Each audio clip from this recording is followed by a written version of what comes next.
We have so much to talk about in today's MLB recap. A super prospect has been banned for the first 80 games of the season. What are we doing? How do you think that you're going to get away with it? Joey Votto has officially found himself a brand new home, but his new home is going to be pretty familiar. And also, Mookie Betts, he is getting moved by the Dodgers, but he's going to shortstop. So Gavin Lux, his future, we're going to talk about that in a second. Now, just a reminder, everyone, if you're going to any last-minute spring training games or planning for the future, be sure to use code Fuzzy on SeatGeek to save 20 bucks off your tickets. And guys, we are less than 19,000 subs away from 500,000. If you have not hit subscribe, maybe make today the day. So as you can see, Joey Votto was born September 10th, 1983 in Toronto, Canada. So where it started in life for Joey Votto is where his baseball career is most likely going to come to an end. Joey Votto signed a minor league deal with the Blue Jays, and because they picked up a few guys like Daniel Vogelbach, they have Vladdy, DH and first base are kind of filled right now, so Joey Votto is actually going to go through the process of trying to make his way back to the big leagues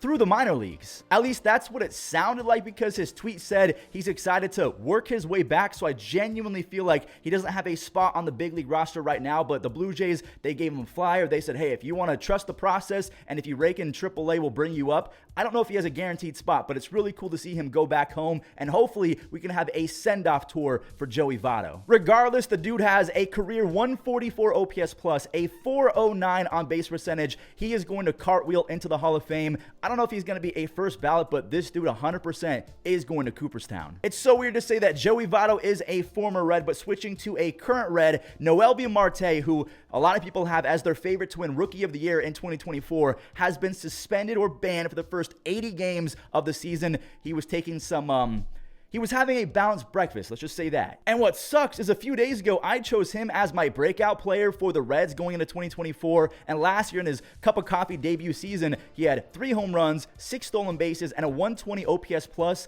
in a handful of games. I think it was 114 at-bats. That's pretty solid. He had a lot of doubles as well. I just don't understand how these guys genuinely think they're going to get past the rules and regulations set in place by Major League Baseball. You're going to get caught. Just ask Ryan Braun, Nelson Cruz, Robinson Cano, Manny Ramirez. Those 2 guys got busted twice. A-Rod busted twice. You're not going to get past them. Don't be stupid. But that's the beauty of being a Reds fan. You have depth on depth on depth going into 2024. Jeimer Candelario, Spencer Steer, Christian Encarnacion Strand. You have depth for days, so you're actually going to be just fine. 2 quick things before we talk about Gavin Lux being moved off of shortstop. Brayan Bello, the young pitcher for the Red Sox, who Pedro Martinez calls Pedro Martinez 2.0, he just signed an extension with the Red Sox. The reports are that he's going to be making $55 million guaranteed over the next few years up until 2028, but within the contract, there is incentives all over the place. There are bonuses based off if he finishes top 5 or top 3 in the Cy Young, or if he just flat out wins the Cy Young. And also, if he makes an all-star team, that will bump up his contract as well. But Brayan Bello, he's had a pretty good start to his career. He wasn't that great in the second half of last year, but he's got a lot of talent. He's got a wicked changeup as well. But I don't know what happened in the second half. He was awful. He had a near 5.5 ERA over his final 14 starts. So in my opinion, he really has to figure out the chase and the whiff stuff, because the strikeouts, they weren't very good last year. One guy that is very familiar with striking guys out, Ryne Stanek, who is one of the hardest throwing relievers in baseball. He is going to the Mariners, and I just want to show you guys the Mariners bullpen going into the next season, or simply their pitching staff, because Luis Castillo to Bryan Woo, that's probably the best rotation in baseball. Then you have Andres Munoz, Gregory Santos, Ryne Stanek, Jackson Kowar. Maybe he's better as a reliever. I don't know where Matt Brash is, but apparently he's injured right now. Matt Brash is disgusting as well. And we haven't even talked about that offense. J.P. Crawford, J-Rod, Jorge Polanco, Mitch Garver, Cal Raleigh. I'm hoping that Ty France bounces back. Luke Raley, maybe he's going to be more consistent than Jared Kelenic. The Mariners are going to be really good. Put it simply. All right, so let's talk about the fact that Mookie Betts is going to be a full-time shortstop for the first time since high school. If you guys don't remember, he was drafted as a shortstop. So the fact that Gavin Lux is going to be moving to second base so that Mookie Betts can try and cement the shortstop position, it's not anything new to him, but that sucks for Gavin Lux. Now, if you have no idea what I'm referring to, the Y word is the yips. So a lot of people are saying that Gavin Lux is doubting himself and questioning if he can make the throw from shortstop to first base. And because of that, he's kind of gotten in his own head. He might not think that he can make that throw when he absolutely can. He's coming back from ACL surgery. I feel like he just needs more time under his belt. But as you could have probably seen from the last few clips, Gavin Lux has absolutely had a tough time getting that throw to first base. And even when he got moved to second base, there seemed to be some doubt. He almost tried to force the ball, like he was aiming as opposed to just being a natural baseball player, throwing the ball at first base. I'm hoping that he figures out because Gavin Lux has all the talent in the world and he's just a nice guy. Now, I remember when Bryson Stott came up as a shortstop and the arm was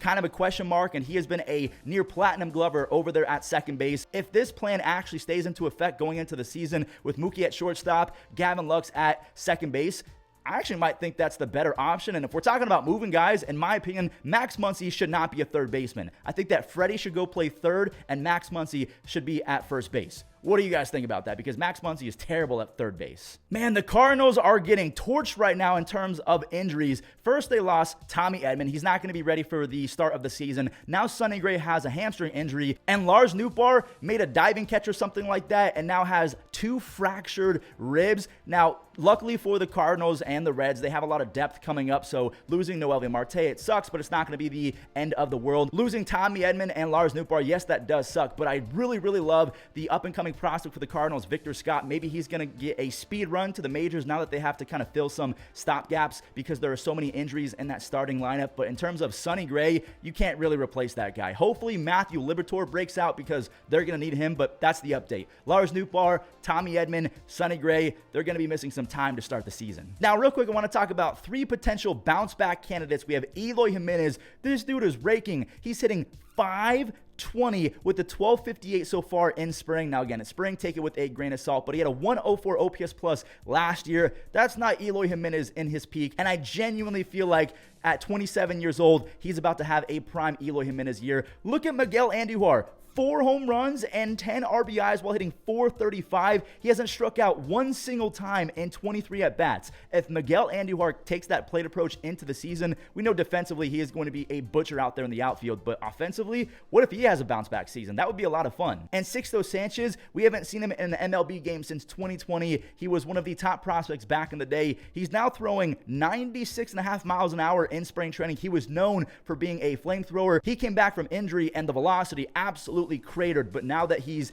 got a lot of games under his belt in terms of rehab, he's back in spring training, he's almost throwing 97. You guys really like when I do trivia, so to end today's recap, we're going to do a trivia. Can you choose the MLB Rookies of the Year from the 2010? So let's get this done real quick. So we have 2010 American League Rookie of the Year, Austin Jackson. Wasn't it Neftali Feliz? It was Neftali Feliz, right? Yep, he was with the Rangers at that time. I think they made the World Series, and Hamilton won MVP that year. 2010 National League Rookie of the Year, it's either Hayward. Wait, did Jaime Garcia win? Or Posey? No, it was Buster Posey in 2010. There we go. The 2010 or 2011 American League Rookie of the Year, we know that is Jeremy Hellickson, right? That's Jeremy Hellickson. Yep.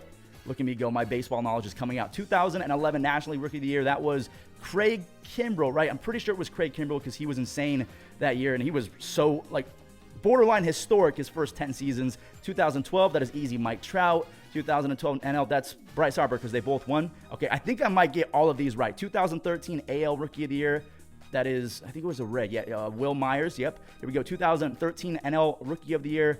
Oh, this is actually tough because Jose was him. Shelby Miller was really good his first year as well, but I'm pretty sure it was Puig. It was Jose Fernandez.